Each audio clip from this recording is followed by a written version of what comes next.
Eyeliner যদি mat, jet black আর totally waterproof হয় তাহলে আর কি লাগে। আর যাদের চোখে একদমই আইল্যাশ নেই তোমাদের জন্য আজকে একটা মাস্কারা দেখাবো। তোমরা তো জানো আমি সবসময় মাস্কারা ইউজ করি, আর একটা ম্যাট আইলাইনার আমার অনেক বেশি পছন্দের, কারণ আমার অনেক ইউজ করা হয়।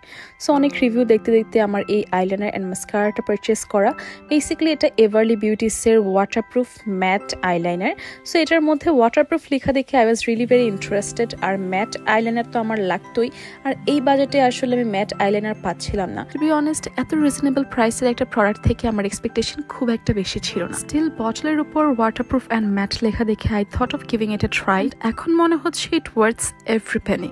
আই মিন এত রিজনেবল প্রাইসে এটা টোটালি ম্যাট, জেট ব্ল্যাক আর এত লং লাস্টিং। যাদের আইলাইনার নিয়ে অনেক হ্যাসেল ফেস করতে হয়, লং লাস্টিং হয় না, তোমাদের জন্য এটা লিটারেলি একটা ব্লেসিং। এখন hold your breath to see the review of this mascara. First of all, প্যাকেজিংটা আমার কাছে খুবই প্রিমিয়াম লেগেছে। এটা হচ্ছে এভারলি বিউটিসের pinnacle lash lift and length mascara.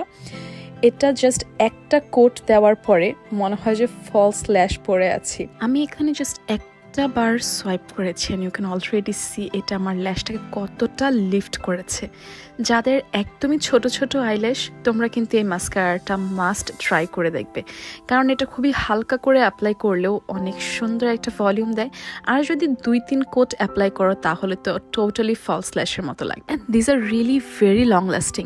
Regular ইউজের জন্য দিজ আর টোটালি পারফেক্ট। আমি সাজেস্ট করবো মাস্কারা অ্যান্ড আইলাইনার দুটোই পারচেস করতে, and trust me, you are gonna thank me later. এই দুটো প্রোডাক্ট আমি নিয়েছি এভারলি বিউটিস পেডি ফেসবুক পেজ থেকে।